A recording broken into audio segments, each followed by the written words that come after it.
Here on Stolen Lives, we discuss brutal and heartbreaking crimes against children. Themes may include child murder, torture, and sexual, domestic and child abuse. I do try my best to remain respectful for the babies in these stories and leave out unnecessary details that honestly none of us need to know to understand the frustration of why and how this ever happened. However, if you find any of these themes triggering, this podcast may not be for you. Listener discretion is advised.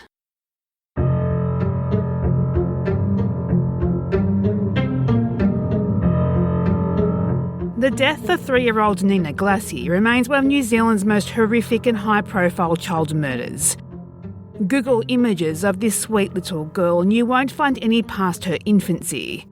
Years before Nia's life was stolen from her in the most barbaric of ways. No one loved this little girl. No one fought for her. She only had herself. All Nina knew was abuse. Abuse that intensified in the days and weeks leading up to her murder. Neighbours and family just stood by and watched. This is a story that will shock you. It will break your heart. It will have you yelling why. Why did this happen? And why didn't anyone do anything to stop it? This is Nia's story. Nia Marie Glassie was born March 20th, 2004, to Glassie Jr. and Lisa Kuka. Nia would be the fourth child for the couple. They already had a son, 8-year-old Jerome, and 2 daughters, 7-year-old Jessie and 5-year-old Esther. Everyone who knew the family during this time would state that Lisa was an amazing and attentive mother who would do anything for her children. However, in saying that, I do question this because Lisa had already had 2 children from a previous relationship removed from her care by Children, Youth and Families, or CYF as we'll refer to them for the remainder of this episode. But these children were now living with extended family members. Unfortunately, Glassie and Lisa would separate. I have seen some hint that possibly Glassie cheated on Lisa with another family member of hers, but whether this was actually the case, I couldn't find any solid confirmation of this.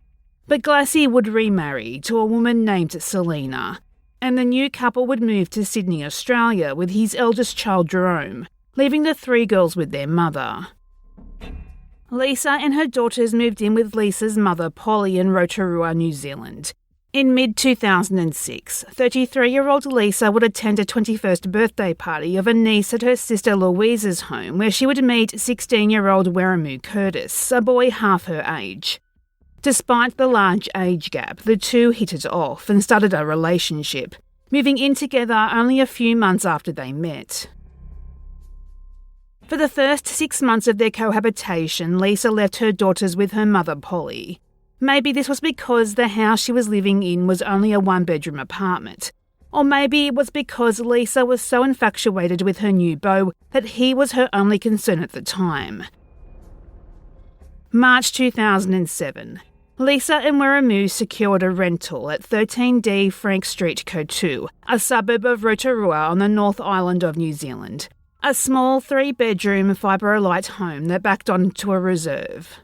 Jessie, Esther and Nia would move into the home with the couple, sharing a bedroom together.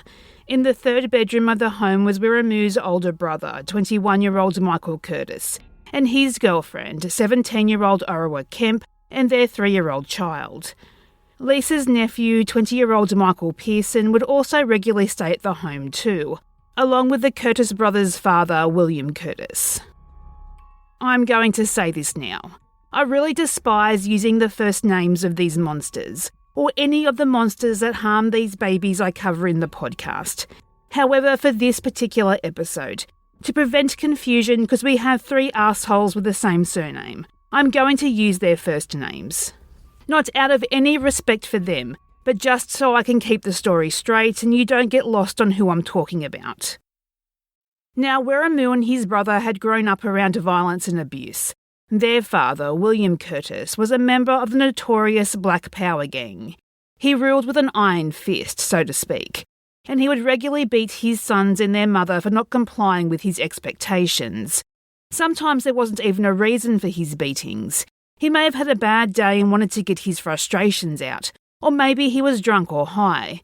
Eventually their mother left, but the boys stayed on with their father. This is a nature or nurture situation. Were the Curtis brothers born bad, or was it environmental and their young brains had become permanently wired to see violence and cruelty as perfectly normal, especially towards those weaker than themselves? I think Nia's episode of the incredible New Zealand show Beyond the Darklands explains the personalities of the Curtis brothers the best. That they never developed the ability to empathise with others. Their world was permanently hostile and brutal. That's all they ever knew, and it was comforting to them in a strange way. So this was the world they went on to recreate for themselves time and time again. The elder of the brothers, Michael Curtis, was intellectually challenged, and at the time our story takes place, his mental age was that of a 12-year-old, almost half of his physical age of 21. But despite what Lisa knew about the Curtis brothers and others in her household, she chose to leave her little girls with them, even if it was at the cost of her 3-year-old daughter's life.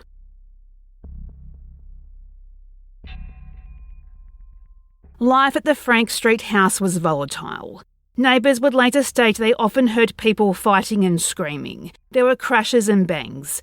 One time, a young woman believed to be Orima, she was heard sobbing outside the home, pleading for someone to let her inside the house.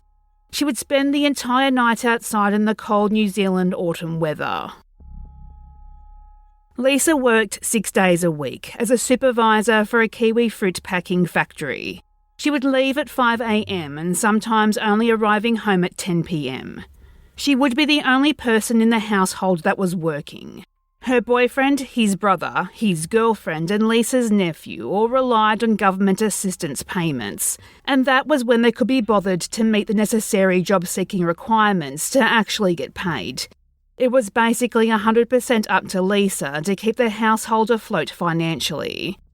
Because of this, the Curtis brothers were given the responsibility to care for 10-year-old Jessie, 8-year-old Esther and 3-year-old Nia. Neighbours would later report seeing the girls playing outside the home all day during school hours. But the girls weren't allowed to play with other children in the neighbourhood, keeping to themselves. I would assume that was to keep the violence in the home a secret to everyone else. Perhaps the adults in the home were afraid their threats of violence if the girls slipped up on what was happening to Nia wouldn't work, and they would tell their playmates. But we will get to that in a moment.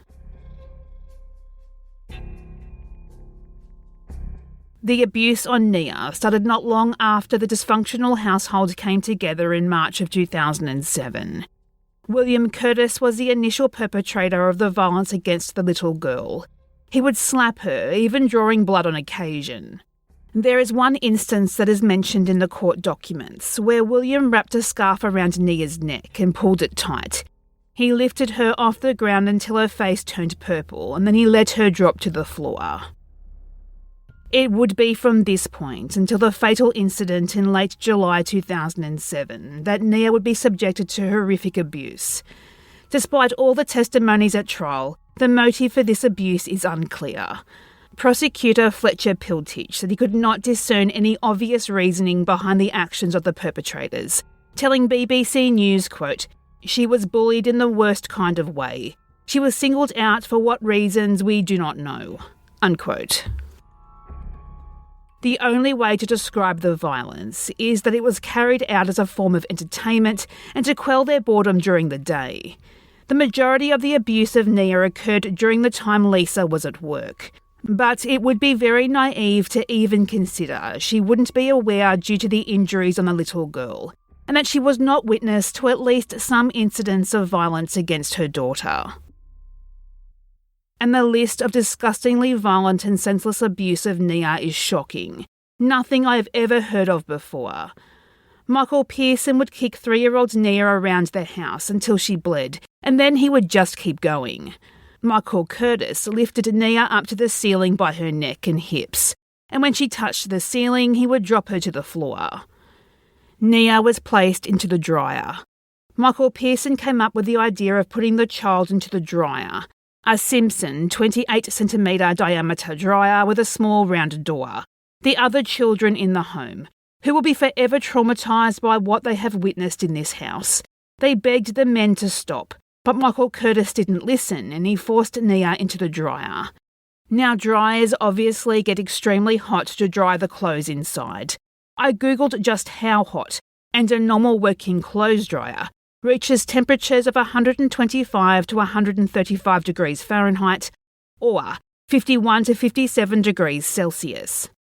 Somehow Nia found the strength to fight back as her skin and internal organs would have been burning, and she kicked the door open, only for Michael Curtis to force her back inside, holding the door closed while she suffered for as long as 30 minutes. Later during trial, the other children in the household would be questioned about this incident. Quote, "They turned it on and she goes around and blood comes out. Her head gets hot and she started to bleed from the nose." Unquote. On a different day, Nia was upset and whimpering. But instead of doing what any normal carer would do in this situation and comfort her, find out what's wrong. And I really need to stop using the word normal in these episodes, because common sense never comes into play when it comes to these disgusting monsters. And Nia had learned to whimper instead of crying from only an infant, because she knew that crying only led to further punishment. But instead of caring for Nia, the Curtis brothers and Orawa Kemp pegged her to a rotary clothesline and spun her around as fast as they could until she fell off. They would do this 3 times and she landed on her head every time. After they got bored with this, they submerged Nia into an ice-cold bath, laughing the whole time this poor child would have been in excruciating pain. Michael Pearson would practice his wrestling moves on Nia that he would play on his WWE SmackDown game on the PlayStation 2. Moves that included jumping on Nia's head and stomach, sitting on her head, body slamming her onto the couch, squeezing her neck while holding her up and then slamming her onto the couch. This is a grown man against a 3-year-old baby, who by all accounts was tiny for her age. And the defence team would have the nerve to suggest these wrestling moves were all just harmless fun, that maybe just went a little bit too far. The list goes on. Nia was shoved into the garbage. She was folded into a sofa and sat on. She was thrown against a wall. Her hands and feet were held over a fireplace until her skin bubbled with blisters. She was left on the roof of the house unattended. She was buried naked in a sandpit with only her head left exposed, while the adults of the house threw bricks and bottles at her. She was left outdoors for hours in just her diaper in cold temperatures. She was slapped and punched and spat on. The list goes on and on. This poor baby. And the abuse only intensified during her last few days of life.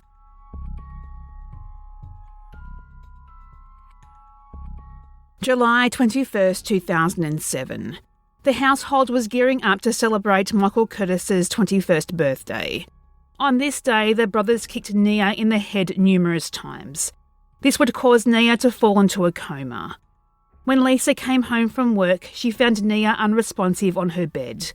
She was floppy, had soiled herself and would not wake up. She put Nia in a bath, but this did not wake her up. Still, Lisa put her unconscious daughter back into the bed and got ready for the night's festivities. In her bed was where she was left for the next 33 hours, unattended to and abandoned. When the partygoers would ask where Nia was, Lisa would tell them that she was in bed with the flu. About 8 p.m, Lisa's sister Louise arrived at the home. She immediately knew something was wrong and had concern about her niece's safety due to the level of intoxication of the adults in the home. Louise grabbed Esther and Jessie, taking them with her to her house, but she was not allowed to see Nia. July 22nd, 2007. Lisa attended a New Zealand hospital with her daughter, Nia. Nia was convulsing and foaming at the mouth. Lisa told doctors that her daughter had sustained the injuries after accidentally falling off her partner's shoulders. Doctors did try all they could to save Nia's life. She was placed on a ventilator. She had serious abdominal injuries and a brain hemorrhage.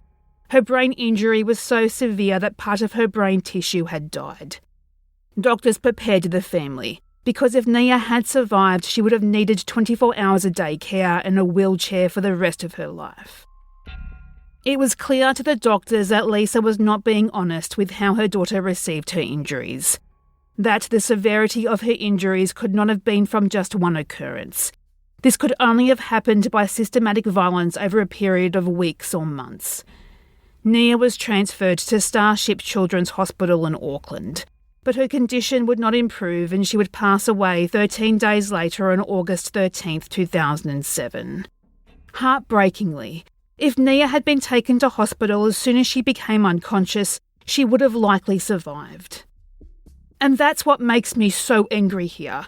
While her daughter was lying in hospital fighting for her life, much like she had for the last 3 months of her life, Lisa Kuka was apparently so stressed that she had to go out clubbing and drinking, instead of being by her child's side where she should have been.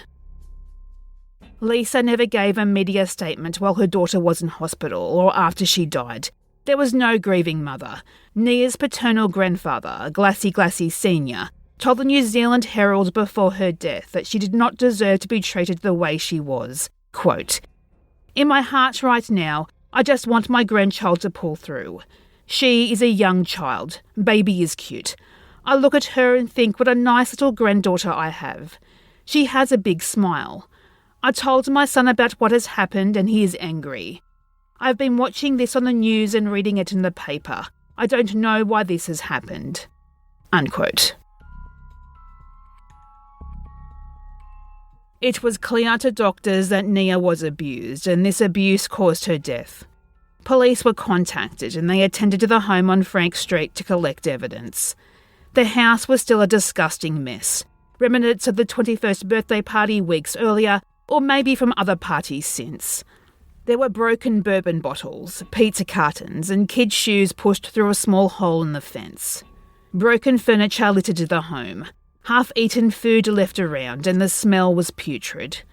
The brothers, Wiramu and Michael Curtis, Michael Pearson and Orwa Kemp, were all arrested and charged with assault and injuring with the intent to cause grievous bodily harm for the abuse of the 3-year-old. William Curtis and Lisa Kuka would also later be arrested and charged. A total of 6 people charged in relation to little Nia Glassie's murder. The 4-week trial ended in November 2008. During this time, the defendants were all seen laughing and whispering, almost appearing bored. "I'm so sorry your precious time has been taken up. Seriously, if this is one case where I wish we had the death penalty over this side of the world, these monsters do not deserve jail time. They do not deserve to continue living when they had no empathy and no respect for life.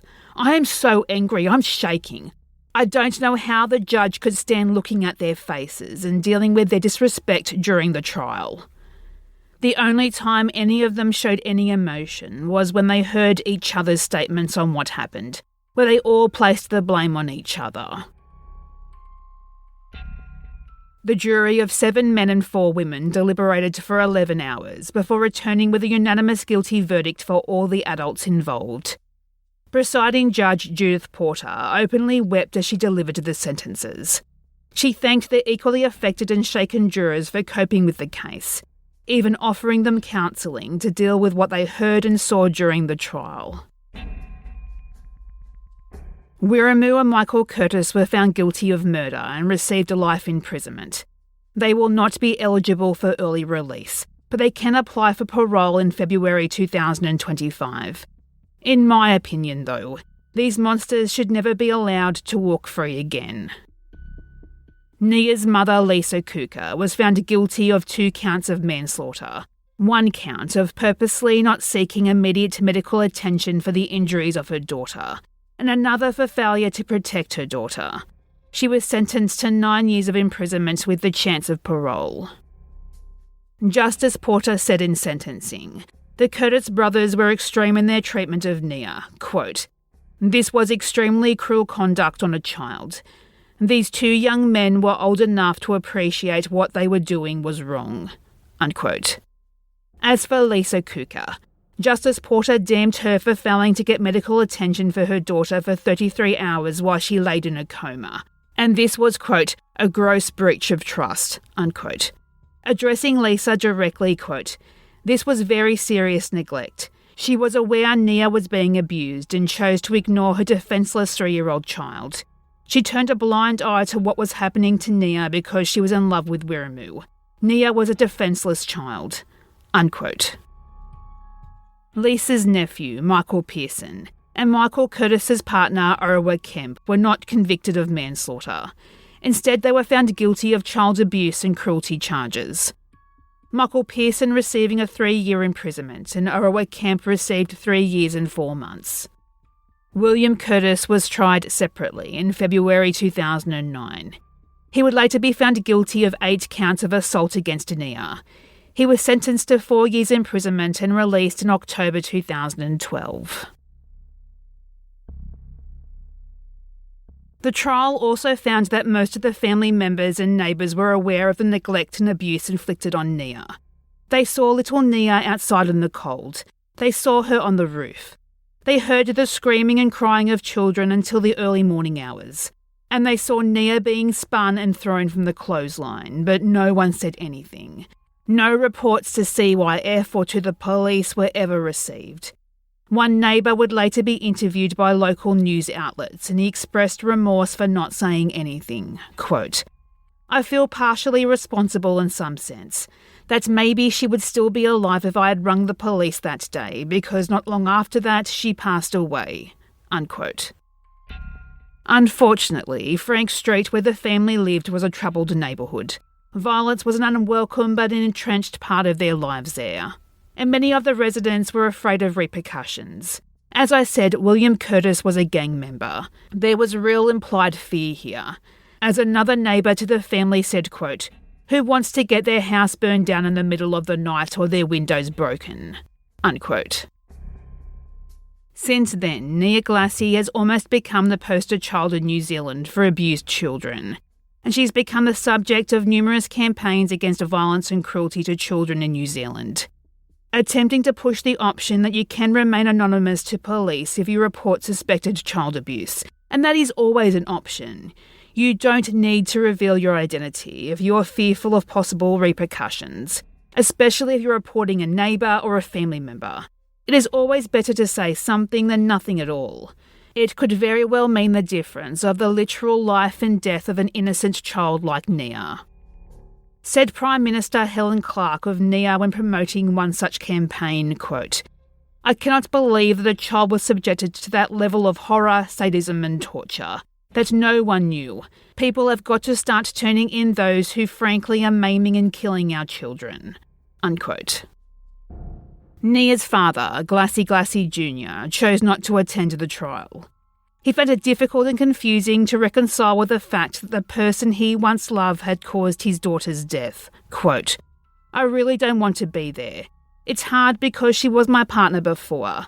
I've been in a relationship with her and she's the mother of my children. I feel sorry for her. It's just mixed feelings towards her. It shouldn't have happened that way. I've got no feelings about the verdict. At the end of the day, my baby's gone and nothing will bring her back." Unquote. Glassie also received full custody of his other 3 children with Leah. He even moved back to Rotorua to give his younger children as much normality and stability as possible in this chaotic and devastating situation. Quote, "The children are going to do normal things, go to school and come home. I've just got to be with them." Unquote. Nia's mother, Lisa Kuka, was released on parole on September 22, 2014, in the midst of serving her sentence. However, a breach of her parole requirements meant she was sent back to prison 2 years later, on August 22, 2016, to complete the remainder of her sentence.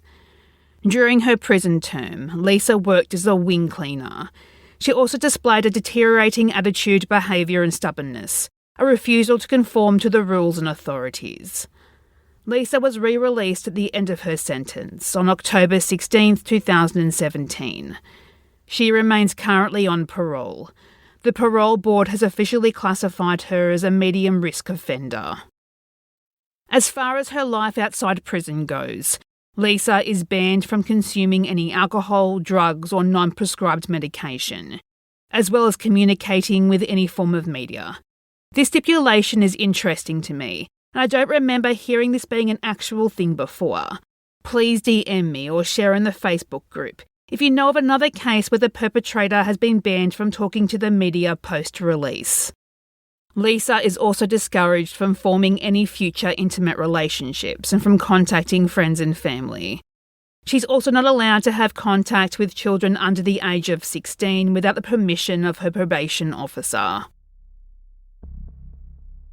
None of the other Couture 5, as they have become known, received a total media ban as part of their sentence or probation.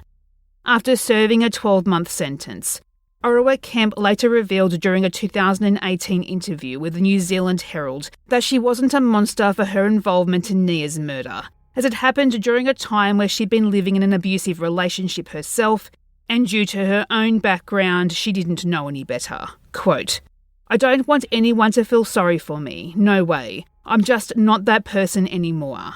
Unquote. Orua also stated that there wasn't any reason why the abuse towards Nia happened. The Curtis brothers just didn't like her. They reasoned it because she was ugly. Which, I mean, come on. Anyone with eyes could tell this baby was beautiful. Her chocolate skin and massive cocoa-coloured eyes. Her massive cheeky grin. She was beautiful.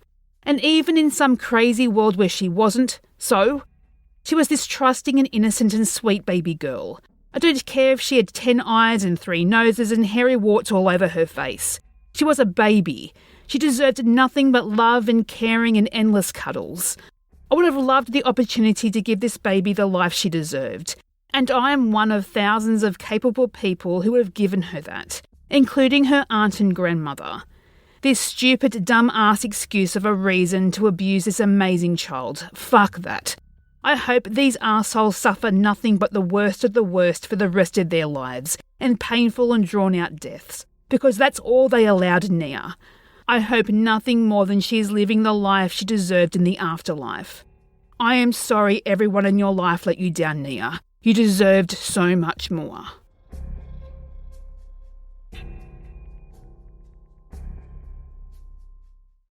If you have your own thoughts and theories on the case we discussed today, or any case we talk about on Stolen Lives, please search Stolen Lives on Facebook, like the page so you don't miss an episode, and join the discussion group to talk about your thoughts and theories. You can also talk to us on Twitter, search lives_stolen, or on Instagram, Stolen Lives Podcast. If you like what you heard today, we would appreciate it if you share this episode on your social media of choice, and subscribe and leave a positive review on your podcast app. Today's episode was researched and written by me, Ali. Hosting and production was also by me, Ali. Music is by Mayu.